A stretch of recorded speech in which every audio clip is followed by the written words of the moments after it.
Rash, wasn't it? Then we're going to be in trouble. So what's he going to say to them when he gets back to the station?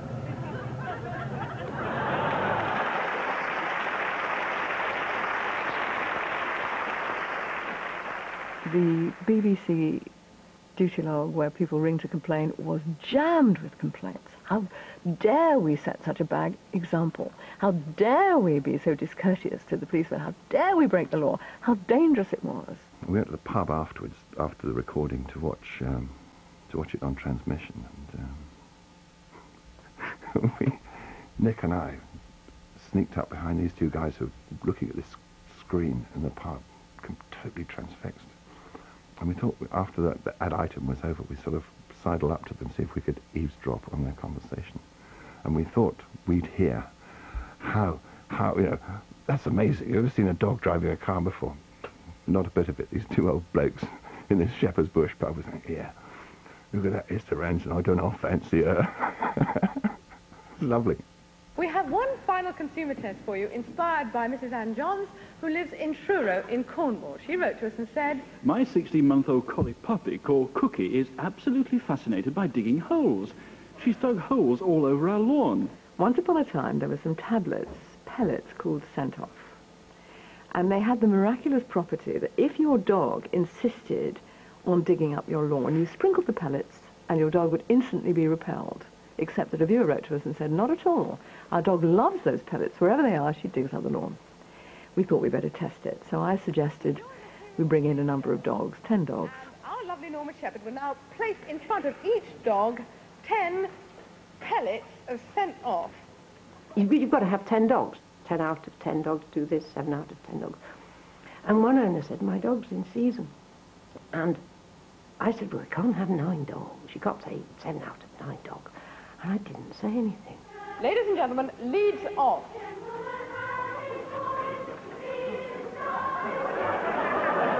That's 2 Scent-Off. We don't know where. A spotted dog has eaten all his, moving on to the next. One of the dogs That proves conclusively.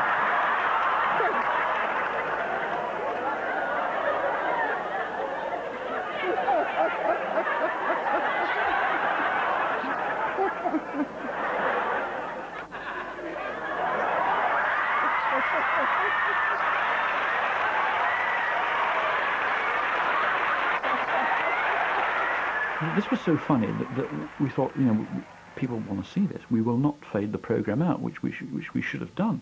And the programme ran on for at least 3 minutes over its allotted time and kept the news waiting.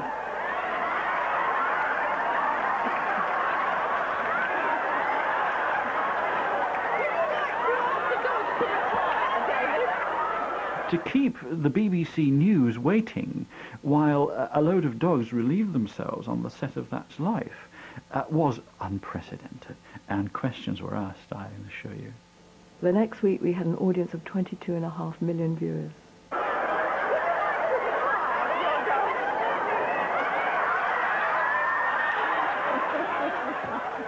Well, it was during my time on the programme that I assume Esther, but I'm not sure, came up with the idea of this thing called Get Britain Singing. The very first Get Britain Singing we did was in a supermarket, and it was awful. I mean, we were dreadful. Bangers and mash, Mrs. Rowley, bangers and mash, macaroni, gets a bash of the bangers and mash my mother used to make. And at the end of it, I said, well, that's, at least Esther will see this, we'll never have to do that again. And that was the first one, and I think in total there must have been about 70, 80. She loved it.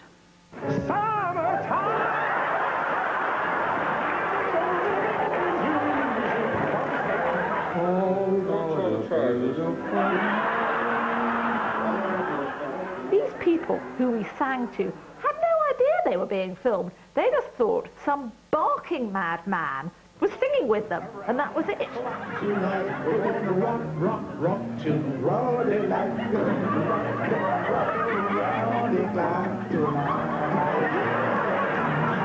Well, I saw my baby walking. Oh, it's another man's day.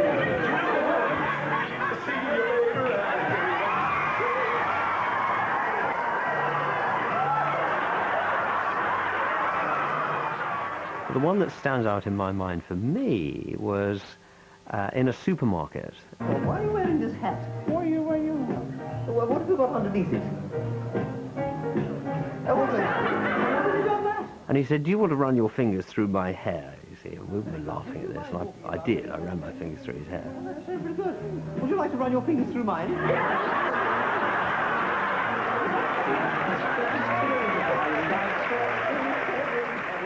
I think one of my favourite Get Britain singings, Gavin was dressed as a bank manager, and he was actually quite a plausible bank manager.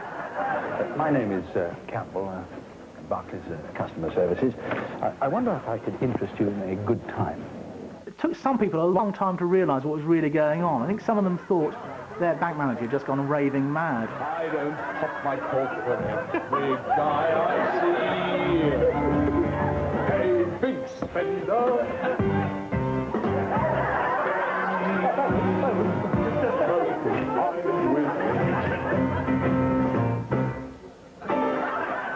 The best Get Britain singing we ever did, which was actually Get Britain and Northern Ireland singing, and we went over to Belfast, and that is something that will stay in my brain forever. When Irish eyes are smiling, sure it's like a morning spring, with a little Irish laughter, you can hear the angels sing. I hear them, I hear them. When Irish... You know Danny Boy? Oh, Danny boy. Pipes. The pipes are calling!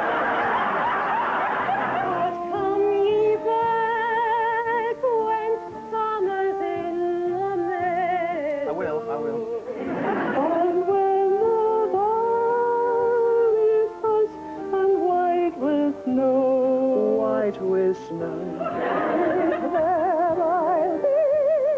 And at the end, we always try to do a huge group sing-song. Turning round, seeing 200 Northern Irish people, Protestants, Catholics, didn't matter, just singing together was fantastic.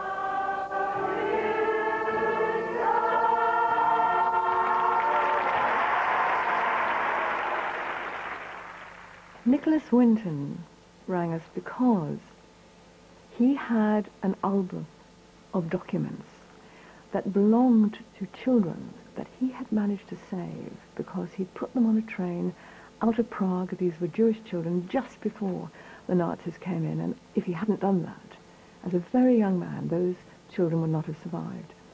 And he organised families for them to go to in Britain. And he wanted these documents, precious photographs and so on, to go to these children. He didn't know where they were. And he thought maybe through that life we'd be able to contact them. In all, Nicholas Winton and the committees who helped him managed to save 664 children. This is his scrapbook. There are all kinds of fascinating pictures in it. Perhaps you can see, this is a picture of Nicholas Winton himself with one of the children he rescued. And if you look at the very back of this scrapbook, fascinating things in it, all the letters. But back here, you will see, is the list of all the children and the foster families who took them in. We decided to trace as many as we could and not tell him. This is Vera Diamant when she was 10. Now she's Vera Gissing. She told us. This is the picture from which I was chosen by my family in 1939. I shall never forget waving goodbye to my parents and suddenly feeling very afraid because I caught the expression of fear on my parents' tear-stained faces. There were German soldiers all around us. Do you remember actually arriving in England? I do. The tearful parting with my sister. She's in New Zealand now. And when my foster mother first saw me, I call her my little English mummy because she's so small.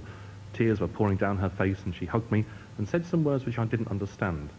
But now I know she said, "You shall be loved." And she was right. Loved I was. My two cousins were going to come over in September, but the war broke out and they never arrived. I learned that they'd both died in Belsen. Until we told her this week, she had no idea that Nicholas Winton had in fact arranged her rescue. She said, I would very much like to meet Nicholas Winton, to thank him for saving my life. If it hadn't been for this man, I wouldn't be here to tell the tale. Vera Gissing is with us here tonight. Hello, Vera. And I should tell you that you are actually sitting next to Nicholas Winton.